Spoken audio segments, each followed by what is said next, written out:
G'day gamers, Gob here, and welcome back to Gob's Quickies.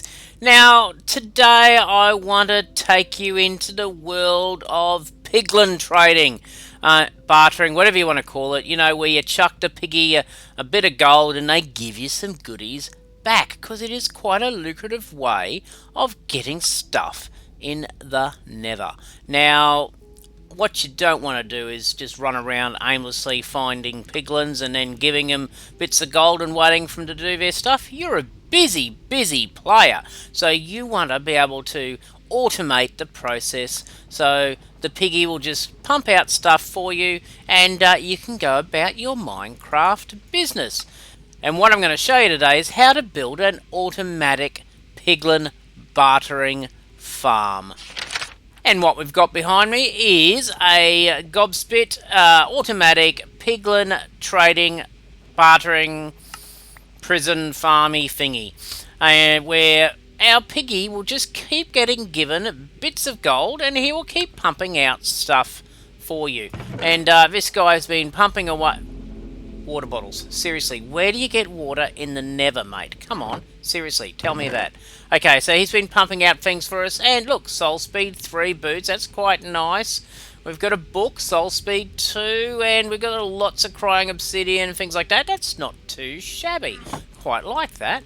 Right, so, how do we build it? To build the basic farm, you're going to need an area 3x4. If you want to enclose all the workings, you're going to need an area 5x5. And we're going to do the enclosed variant here. To build it, you're going to need 2 chests. Now, you can expand upon it and add more storage if you like, if you want an Uber bartering hall.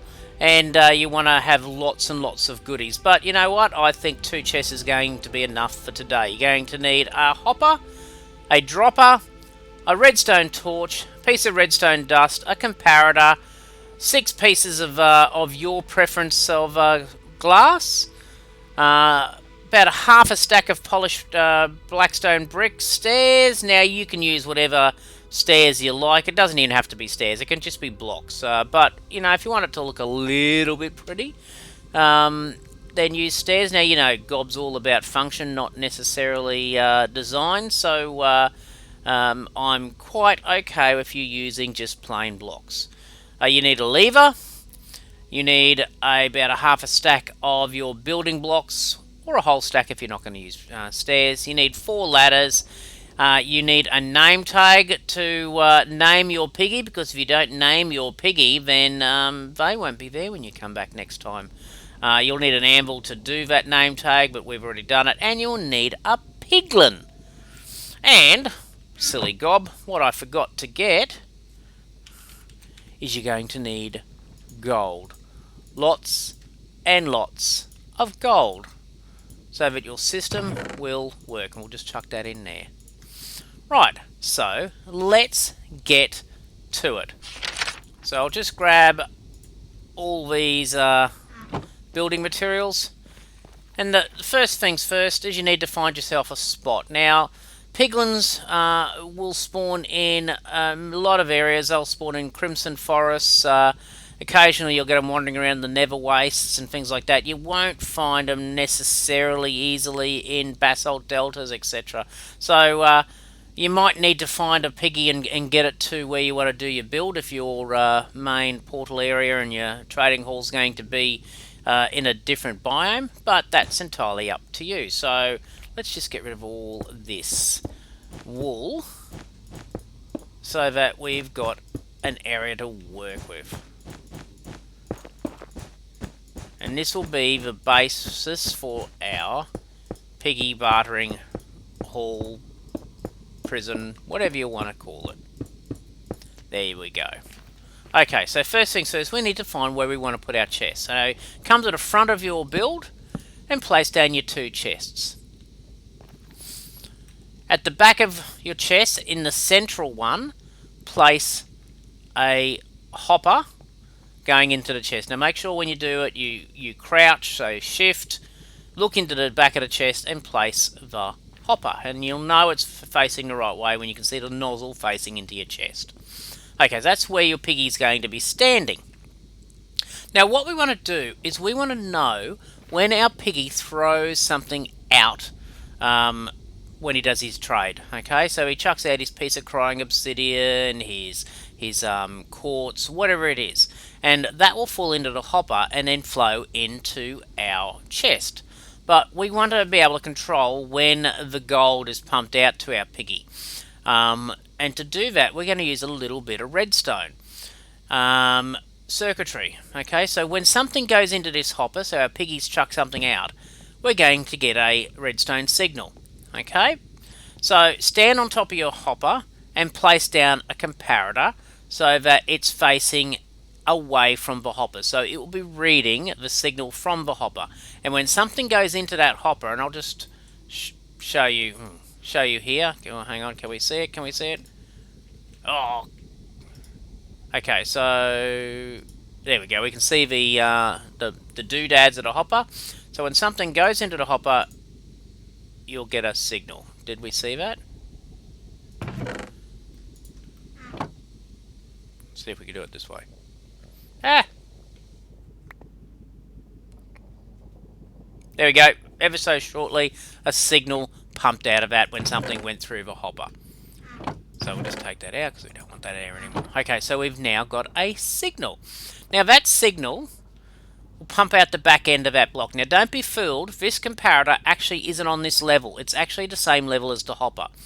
So it will be putting a signal in to this area. So put a block at the back of the hopper.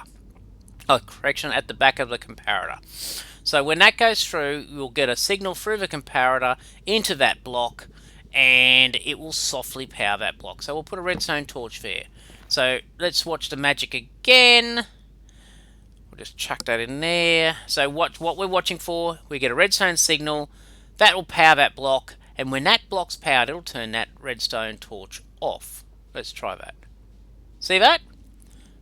That shows me this circuit is working. Okay, so what we want to do now is we want to put another block on top of that redstone torch. And you can just put your cursor over the top of the torch and click with your building block. So what will happen now is at the moment this block is powered. So it's got redstone signal coming through it. Okay, so again reverse, when that has something in it, that will be powered. That will power that block. That'll turn that redstone torch off, which will unpower that block. Okay, so let's get back to our build. Okay, so what we want to do now is just cover in our area so that it's enclosed, and we do that by just going around with our stairs so it looks a little bit pretty. And here we just want to place solid stone bricks,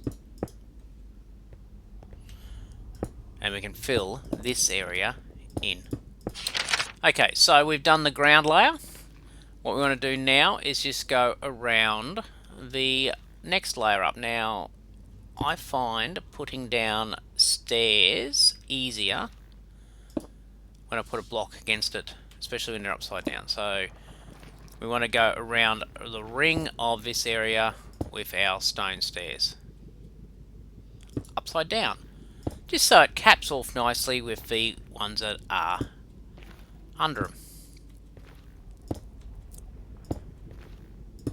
like that. And make sure you do all the sides. And you're looking at something that looks a bit like that.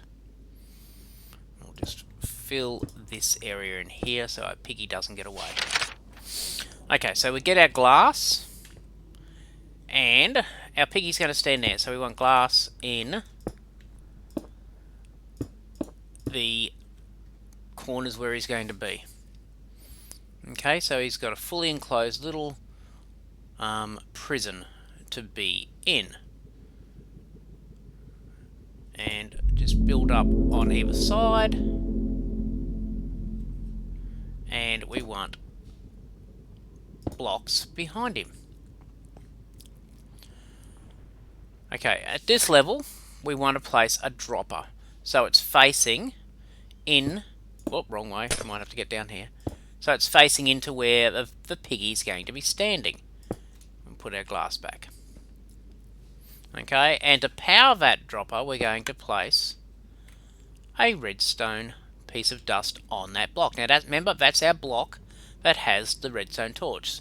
So if we remember our circuitry, okay, when something goes through the hopper, it powers the comparator, which powers the block, which unpowers the redstone torch, which unpowers that block there, which will that block there, which will unpower that piece of dust, which will take away the signal from the dropper. So every time something goes through our circuit, this piece of dust will go on and off and on and off, which will then fire the dropper.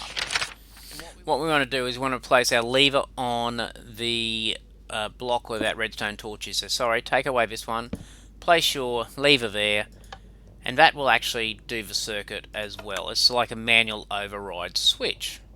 Okay, we can now close that in. And that's our circuit ready to go. So all we need to do is just close it up, because we don't want all this yucky redstone circuitry to be showing. And there you go. All hidden away. Now we're ready to put in our piggy. So how you get your piggy in here is entirely up to you. You could have a boat, you could use rails, you could use breadcrumbs of gold to get him all the way here. You could make a little set of piggy stairs for him to come up with, and lure him up with gold until he falls in. Okay, it's entirely up to you, but I'll leave the trick of how to get a piggy there to you guys, because you are very clever Minecrafters. But I'm going to cheat, and I'm going to use a spawn egg. And it has to be an adult piggy, because the little bubby piggies will not trade. So there's your adult piggy, and there you go. You are my barter slave, and you shall be there forever, and I shall call you barter slave, or minion, or something like that. Okay, and we're nearly done. We've got to get our ladders. Get rid of all these. Don't need these anymore. We need our gold. Don't need that. Now, I did forget to add that you do need some slabs just to top it all off. You don't necessarily have to, but it's nice to do. Okay, so now we want to chuck all our gold into our dropper, so we can get back up again to fill it up when we need to. We need 4 ladders to go up the back so we can climb up, and we can put our stuff in our dropper. And now we just want to close it up with some slabs. Sorry, not on top of the dropper, just to cap our build off and to hide the redstone. And you can take the slabs out however far you like I did out there, just to make it a little bit pretty. Okay, now we are nearly ready to go. Take that out. We're nearly ready to go. Okay, so we've got our 3 stacks of gold in the dropper. We've got our piggy in the piggy pen. And all we need to do is start the system. And the way we start the system, so go around to the back, and we flick the switch, and that will chuck out the first piece of gold. And our piggy will look at the piece of gold and go, "Ooh, I like that. Here, have this." And he throws something down into the chest, and that will start the little circuit. Another piece of gold will come falling out, and it will just keep on going until it runs out of gold. And this piggy will be a happy little piggy, because he is getting lots and lots of gold to add to his gold reserves. And he will keep giving us stuff. Now, I don't know where he hides it, but he keeps doing it. Now, this piggy, has he finished? I think he's finished all his stuff. And that's not a bad little thing. I think I only put 1 or 2 stacks of gold into that dropper. So that's not bad at all. Very pleased, actually. but this guy will keep on going away forever now. And all you need to do is just go back and top up the gold, flick the lever, and it's done. So there you have it. One semi-automatic Piglin trading pen that you can use in your build to get all those lovely never piggy trades. If you liked the video, please give it a like. Don't forget to subscribe to my channel. Go check out my other content. Chuck me a comment on this video, and I shall see you next time. Well, hooray!